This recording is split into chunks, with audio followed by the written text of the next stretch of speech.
Live from clickorlando.com, News 6 Plus, and WKMG. We're getting results in your neighborhood now at 6:30 p.m. Now at 6:30, an elementary school principal arrested after a classroom confrontation caught on camera. What detectives say he did to a student. Good evening. This is News 6 at 6:30, getting results. Thank you for joining us here live on News 6 Plus. I'm Ginger Gadsden. And I'm Justin Mormouth. Well, there are longtime lovebirds who have been together for decades and in Montverde even longer. There used to be a long pier that went out into Lake Florence, and that's where I met Janet. Was it instant spark when you guys met? I had to fight her off.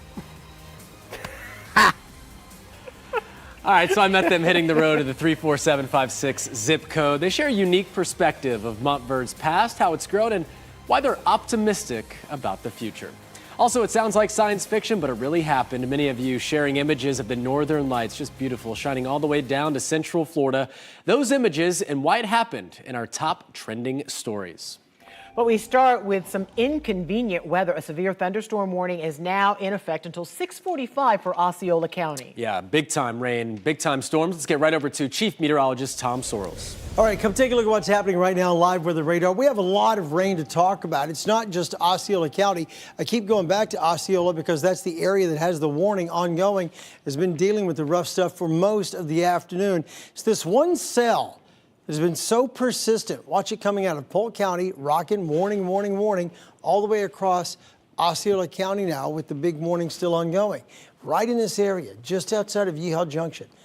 A little bit of rotation ongoing down here too. See when it does the little cone? Right there, a little rotation in the upper level right there on Yeehaw Junction. We'll watch it and see if the next sweep comes through, if it's still doing that rotating, but it's doing its thing right there. Severe thunderstorm warning till 6:45 for parts of Osceola County. You get up to Kissimmee and St. Cloud, it's not nearly as rough, but you do have rain ongoing. And then farther to the north, around the villages, Leesburg, Ocala zone in here. Some of you guys were able to pick up some rain too, right along the 301 in the last half of an hour. Farther to the north around Palm Coast, Flagler County also getting a touch of rain. I'll put the entire viewing area together on the screen at one time. You see it right there. That big warning down in Osceola County is the area of concern. Elsewhere, we have some rain, but nothing as rough as that stuff down south. Should this thing become a tornado, we'll jump right back on with you. But right now, just rain, big hailstones, and a lot of wind ongoing. See you in a few.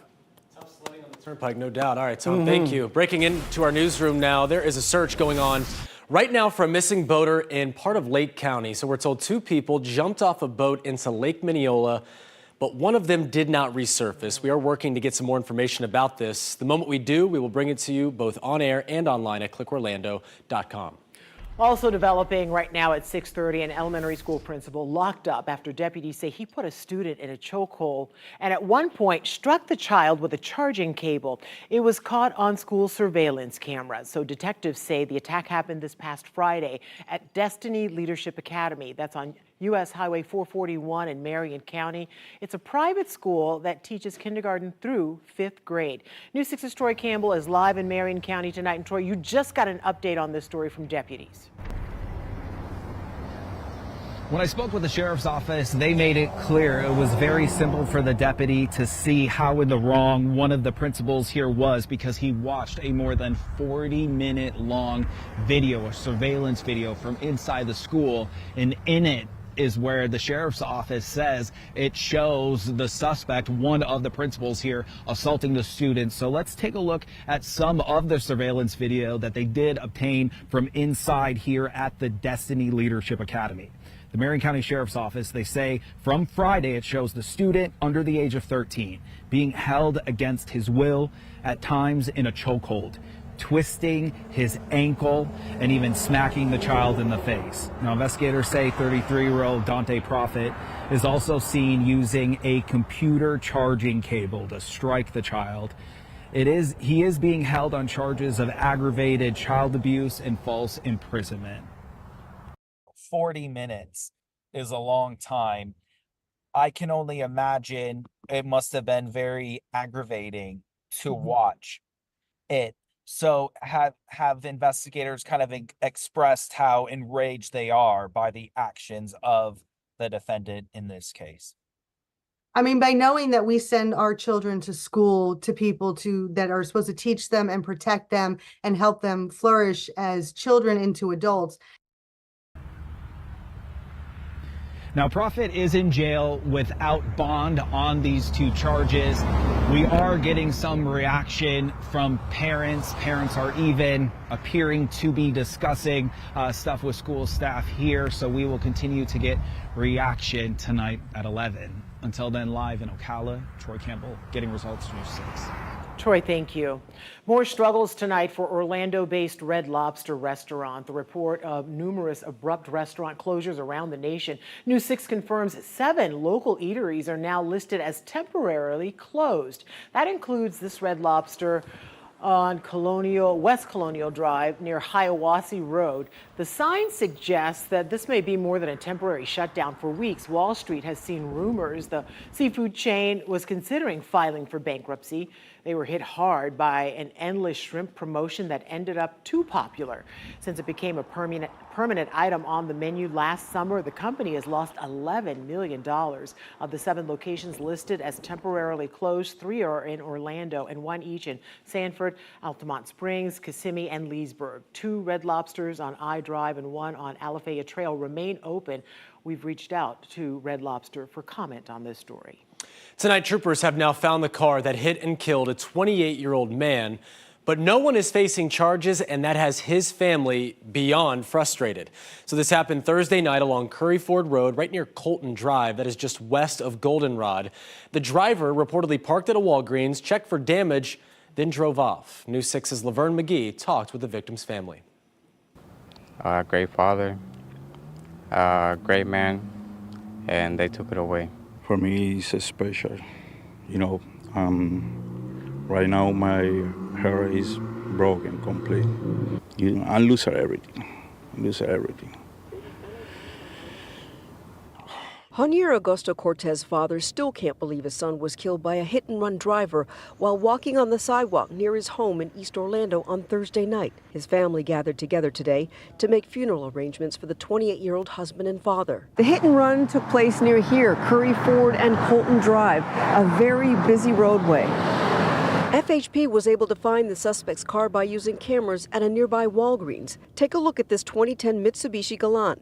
They're still searching for the driver. We caught up with Trooper Magdalisis Garcia over Zoom because she had a prior commitment for National Police Week. If you saw that car that night, that 2010 Mitsubishi Galant with the damage on the right passenger mirror, front right headlight, and that windshield, anything, it will definitely help. Family members are raising money for funeral costs and set up a GoFundMe page. The GoFundMe is going to be used to translate him to take him back to Puerto Rico so he can get buried. He always wanted to go back, and that's why we're going to use the money to just take him over there, even though that's not the way that he wanted to go back. Laverne McGee, Getting Results, News 6.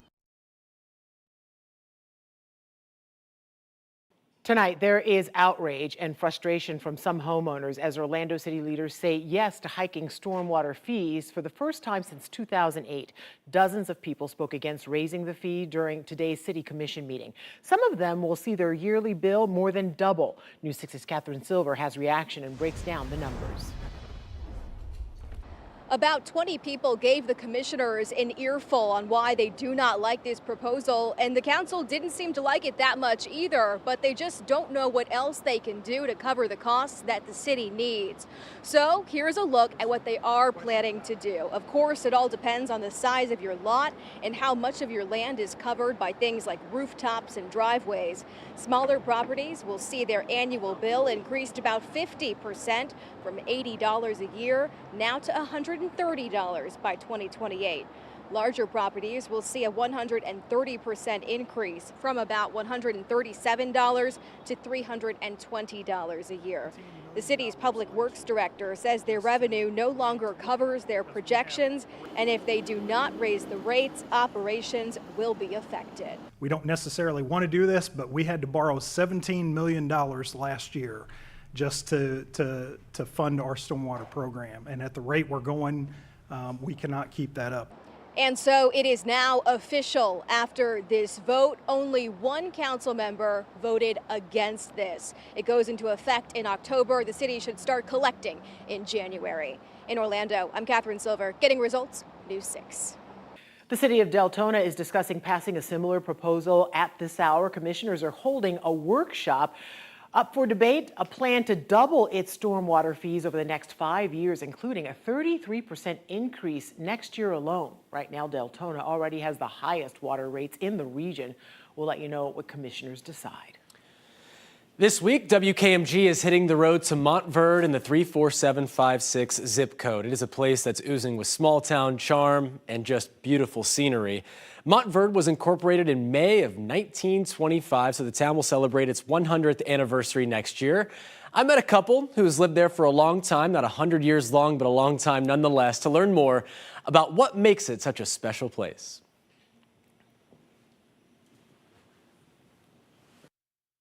Near the Montverde Water Tower, We bought this property a long time ago. along Lake Drive, We bought it because we wanted to be out away from a lot of population.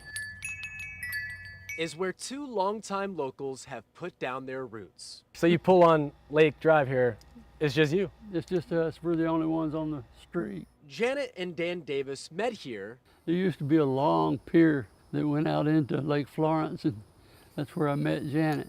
Fell in love here. Was it instant spark when you guys met? I had to fight her off. And after 56 years of marriage, are now growing old in the small Lake County town. So how do you guys feel about the future? I figure we got maybe 10 years. What about the future? When Janet moved to Montverde with her family in 1951. Yeah, that's me. Right there. We had a one-room schoolhouse for the 1st through the 4th grade. And that is what is now Town Hall. The population was around 300. Now, more than 70 years later, it's home to more than 1,700 people. A pretty modest rate in a popular pocket of Central Florida. Our elders, our town councils and stuff, have tried their best to keep Montverde small, almost to a fault. They want to have control over these developers that come in. They want to have a little bit of say-so in what they build. But while Montverde has been able to hold on to that small town charm, other parts of Lake County are exploding with growth and changing by the day. Did you ever think that Lake County would look like it does currently? No, never. Absolutely How does it not. make you feel when you see? Sad. Yeah. Yeah, there's so much stuff that's gone now. The Citrus Tower had just been completed, so we had to go up in it, and to look out over Claremont area was a absolutely gorgeous thing to see. Just a beautiful rolling hills of nothing but orange groves. Now it's rooftops. While nearby cities like Claremont and Mineola continue to expand closer to Montverde, the Davises are optimistic future generations will enjoy the same quality of life they've been able to experience. It's almost built out, so I think it'll remain a beautiful place to live and a beautiful place to raise children. So I think it's all positive. Don't you just love them? My goodness, the only thing missing from that conversation was a glass of sweet tea. Yeah, I agree. I agree. Now, hold on. I'm going to tell you something more about that just in here in a second. Okay. But something else that has changed significantly in Montverde over the years, property values, of course. The Davises even admit that they would not be able to live there, given how high and how expensive it's become. So that's a supply and demand thing, and I know Mike Holfeld just had a story about that as we continue to hit the road and tell the stories of Montverde. But back to the sweet tea and the sweets thing. She goes, do you like strawberry and pineapple jam? I said, I've never had that before. Strawberry and She goes, pineapple, why don't you take, I just made this. Why don't you take it What do home you and mean see? she just made this? She makes it. She makes it. She's also like a wildlife photographer. She has some beautiful calendars that she's put together just in her free time. So what a special couple. The hospitality that they had, it was really hard to leave. I really loved it. Yeah. I was like, can I stay for a little bit longer? Can I just live here from Yes. now on? They were It's a sweet. beautiful Oh, my place out goodness. there, and I could see how they're heartbroken of all the changes. You Yeah. know, the rolling hills are now rolling rooftops. Of, Yeah, you know, that's especially progress. in Claremont. But again, I think, you know, for the most part, when you look across that southeast portion of Lake County, Montverde is a lot better of a situation if you're against growth than what a Sure. Claremont and, Yeah. and a That is Mineola for is sure. experiencing. Yeah. So. Great story, though. Love Thanks. that. Yeah. Well, a messy bit of mischief at a local school is one of the top trending stories tonight on clickorlando.com. Volusia County School say some students will face discipline, but there's no permanent damage done at DeLand High School. All right, so here's a look at the mess. An officer noticed cars in the school parking lot around 3:30 this morning. Nothing good happens at that hour. That's when he spotted a few walls had been spray painted. There was some toilet papering as well, AKA they TP'd the place. Yeah. The students found inside said that they were pulling off a senior prank. No one was arrested. Not clear what the punishment will be for the students who did take part in this, but yep, you know, the senior pranks, they live on today. I mean, TPing is one thing, but spray painting, that causes you don't want to do that. And eggs are too expensive. You know, when I was a freshman in high school, they released snakes in the cafeteria. That was the senior prank. Okay. So at least it's not that. Those kids should have been locked up. Yes, absolutely. Well, our second top trending story, maybe the most talked about, I'm still thinking about it, a rare sighting of the northern lights right here in Central Florida. Oh my goodness, I was so jealous seeing all the pictures. The headline promises stunning photos, and most of them came from our News 6 viewers from the Pinnit section of clickorlando.com. So let's get right to some of your pictures from Friday night. Look at this, the ribbons of pink, purple, and green lights were caused by a massive solar storm, the largest in more than 2 decades, that's according to NOAA. It featured a sunspot 15 times larger than the sun, which is why we were able to see it here in Florida. Wow. Now, we've had reports from Palm Coast to Castleberry, all the way up to Apalachicola in the Panhandle. Now, to add your pictures to the mix, hold your camera up to the QR code. It will take you to the Pinnit section at clickorlando.com. That's also at clickorlando.com/pins.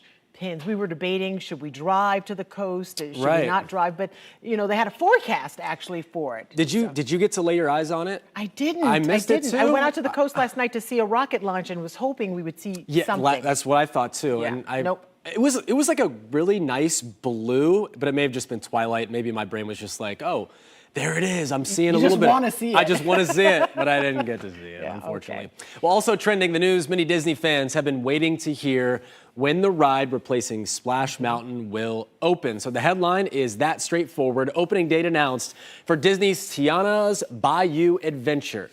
As we first showed you last night at 11, Disney called on a marching band to make the splashy announcement.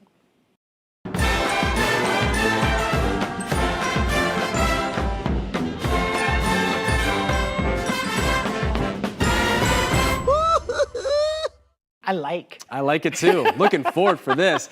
All right, so Tiana's Bayou Adventure opens June 28th at Walt Disney World's Magic Kingdom, that high school marching band from New Orleans, because the ride is set in the bayous outside the Big Easy. I mean, Disney does everything right, They do don't it right. they? It's yeah, crazy. They get it done. Okay, the ride based on The Princess and the Frog features some of the most advanced and fluid animatronic figures Imagineers could have conjured up. Annual pass holders, D23 fan club members, and cast members are hoping to hop aboard ahead of opening day. Disney says keep an eye out for an announcement tomorrow, and keep a close eye on clickorlando.com/theme parks, because we're going to let you know. Every time I see those animatronics, I am floored. Crazy. I am floored by what is capable. Look at it. Oh, love it. Wow. All right, so Second Harvest Food Bank gets results for hungry every day here in Central Florida, and the need is vast. Yeah, ahead on News 6 at 6:30, how the federal government is writing a big check to help Second Harvest keep getting results, and what you can do if you need that help yourself. Tom. Hey guys, I've got a severe thunderstorm warning still going down in Osceola County, way down here around Yeehel Junction. This severe thunderstorm warning here goes till 7. I think this one's probably going to go until 7:30.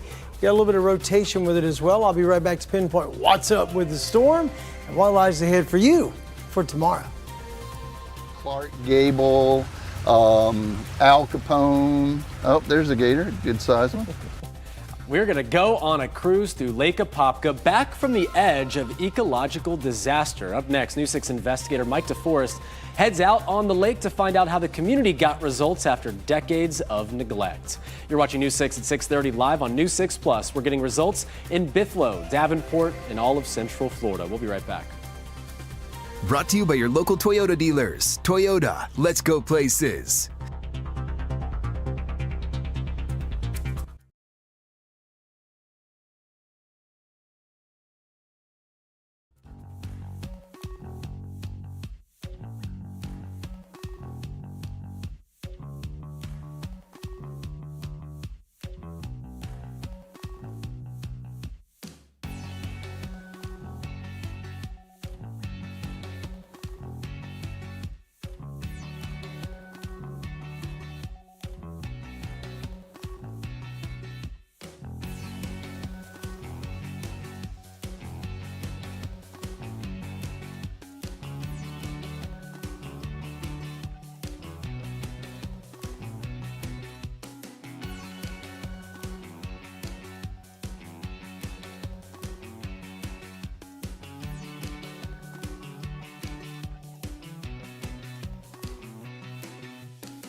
Welcome back to News 6 at 6:30. Montverde sits on the western shore of Lake Apopka. The lake is a focal point for the community, despite once being labeled as the most polluted lake in Florida. And as News 6 investigator Mike DeForest shows us, Lake Apopka's water quality has improved significantly, and so has its reputation. If we go straight out 100 yards, it'll probably be 3 or 4 feet deep. They call themselves Friends of Lake Apopka. Wes Parrish and Joe Dunn took me on a boat tour to see firsthand how their citizen advocacy group has helped the lake recover from decades of pollution. Oh, look at that gator. Our trip kept getting interrupted by wildlife. Oh, there he goes. Look at him, look at him. Oh, right wow. crossing in front of us. Look at that. I've never seen that. Besides alligators, birds are flourishing around Lake Apopka. Great blue heron. Sorry, I'm just in awe. As well as the largemouth bass that made Montverde and other lakefront communities world famous nearly a century ago. This was the best bass fishing lake in the eastern United States. People from all over came here to fish in the clear waters of Lake Apopka. Clear water. With sandy bottom, Clark Gable, Al Capone. Oh, there's a gator, good sized one. Dunn says problems began in the 1890s when a canal was dug connecting Lake Apopka to the Harris chain of lakes, causing the water level to drop. This lake used to be 50,000 acres. All of that was underwater. During World War II, the nation needed vegetables, so the lake's north shore was converted to farmland. Fertilizer from those farms was dumped into the lake, triggering algae blooms. The algae turned the water green, blocking out sunlight and killing aquatic plants and fish.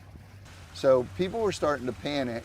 In the 1990s, Friends of Lake Apopka successfully encouraged state leaders to buy up the farmland. Since then, a filtration system has been built that naturally removes phosphorus from the water by letting it flow through native vegetation before being pumped back into the lake. State officials say phosphorus concentrations have now declined 69%, while water clarity has increased 93%. Right now, the state is trying to grow more native plants around the lake while getting rid of small fish called gizzard shad that stir up dead vegetation on the bottom of the lake. Someday, that muck will need to be dredged out at a very big expense. I'm 70 years old, so I'm not going to see that beautiful clear water glass bottom, but my granddaughter might, so we'll see. And that's a realistic possibility, it sounds like. It is, I think it is. As Lake Apopka continues to rebound, more and more people are being attracted to the Montverde area to boat, fish, and admire the wildlife. Mike DeForest, News 6. It makes me so happy. Well, it's a great turnaround. And, you know, seeing Mike DeForest on that boat, I just want to point out, that was a paid workday. Yeah, good point. Good point. What a great story, though. That was awesome. And yeah, it used to be such a popular fishing lake, like bass fishing tournaments would be held in Lake Apopka. Then it went into turmoil. But to see the rebound is just awesome. And what a great update from Can't Mike. believe that it's come this far. So. Well, in just a couple of days, we'll all be hitting the road and taking our newscast to Montverde to tell more stories just like this one. And we always want to meet you. So we'll be broadcasting all of our newscasts live Wednesday starting at 4. So come out and meet us at Kirk Park so we can learn even more about what makes 34756 a great place to live. I think we have a pretty good idea of some of the things already. We have full details at clickorlando.com/hitstheroad. We hope to see you out there. Well, with rent prices high and inflation jacking up grocery bills, the number of families struggling to make ends meet has not gone down. In fact, according to Second Harvest Food Bank, 1 out of every 8 people in Central Florida face hunger. That's incredible. The map on their website shows Marion, Volusia, Lake, Orange, and Osceola counties all have higher rate of food insecurity than the national average. News 6's Emily McLeod shows that Second Harvest just received a big check to help get results. And during her story, you'll see a QR code on your screen. If you are in need of assistance, that code will take you to a list of Second Harvest Food Bank partnerships. I would like to present this check for $200,000 to the Second Harvest Food Bank. So a significant amount of money coming to the Second Harvest Food Bank of Central Florida for a new device that's going to help you all save energy and, more importantly, save money. So we run that freezer 24 hours a day, 7 days a week. So by being able to turn it off in the evenings and ultimately save 20% in our energy cost, that is going to be significant, especially given the fact that we're actively seeking ways to procure more food based on the new demand. President and CEO of the Second Harvest Food Bank of Central Florida, Derek Chubbs, estimates the storage system will help them save around $4,000 a month on energy costs. These savings come as Second Harvest continues to provide meals to people at pandemic levels, which is around 300,000 meals a day. So tell me, how will that estimated $4,000 a month further your mission? $1 is 4 meals for us, so that gets us into a very high range when it comes to the number of meals that we're able to produce. I think when it's all said and done, we're looking in the 160,000 meal category. The new thermal energy system will be used to help power this massive walk-in freezer to keep it extra chilly in here to store essential items like proteins, fruits, and veggies. Chief Operations Officer for Second Harvest Food Bank of Central Florida, Bill Collins, says the new tech will give their current cooling system much-needed breaks. It's basically a passive system that uses modules that get cool during the day and will keep the refrigerator cool at night, the freezer cool at night. And so simply put, like you said earlier, it's just like the ice packs that you put in your lunchbox when you go to work every day. Second Harvest says as soon as they receive the funding, they're ready to order the new thermal energy storage system. In Orange County, Emily McLeod, Getting Results, News 6. Thank you, Emily. And here's that QR code one more time. If you're in need of assistance, scan it with your phone, and that will take you to clickorlando.com, where you can find Second Harvest Food Bank partners. All right, Chief Meteorologist Tom Searles joins us now, and I just keep having flashbacks to overnight Friday. This is not what's happening now. No, not even a little bit. We've got one severe thunderstorm warning ongoing for the very tip of southern Osceola County. I don't think I'll be here till 4 a.m. Thank goodness. Boom. Because I was. Friday night into Saturday morning. Yeah, I was. Yeah, we were. Take a look at what's happening right now on radar. Severe thunderstorm warning for Osceola County. Until 7:15, here's Yeehaw Junction. It's way down here, right in the corner, where all the lightning strikes are. Anytime you see that, looks like a Coca-Cola can, right up on top, that normally indicates a lot of rotation. But so far, no tornado warnings or anything like that. Just the severe thunderstorm warning that goes again until 7:15 tonight. So we'll continue to watch it, monitor this thing into the evening hours. But it should be crossing the county line right down 441. See the county line right in here. Here's 441. There goes the turnpike just to the east of 441 down south. That will be it, I believe. No more lightning across any other zone, even though I do still have pretty decent rain ongoing up here around Kissimmee. There's Highway 17, 192.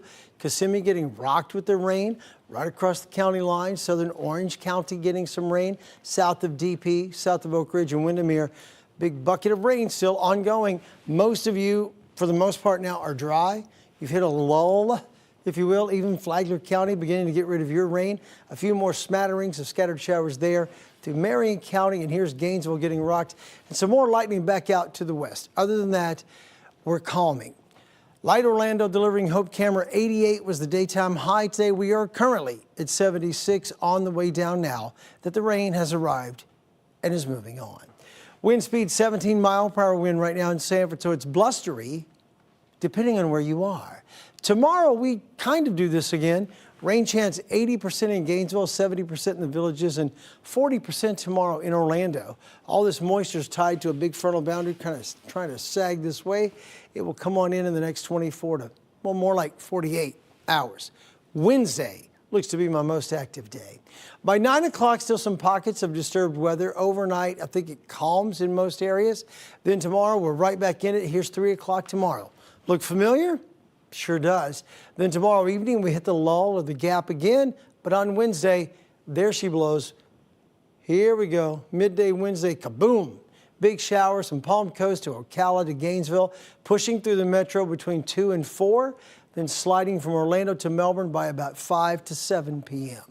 Your lows tonight are all in the 70s. In Orlando, 73 with the rain fading away. Here's tomorrow. Your forecast is sponsored by Florida Lottery. High tomorrow, about 94 degrees. Rain chances 40% tomorrow. Much of that rain will be to the north. Then on Wednesday, more of you get the rain. 91 on Wednesday, a 60% chance of rain. Then on Thursday, 93, and you see it, rain chances are here every day. Please stay with us. We'll be right back.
All right, real quick, take a look at radar right now. The one lone area of concern goes until 7:15 at southern Osceola County. That thunderstorm is moving east-southeast at a good 20 miles per hour. The rest of us may have some light rain, but no warnings and no lightning outside of extreme southern Osceola County. All right, that's good news. Thank you, Tom, and thank you for watching News 6 at 6:30. Stream News 6 online anytime on our News 6 Plus Smart TV app. We break news on clickorlando.com. See you back here tonight at 11.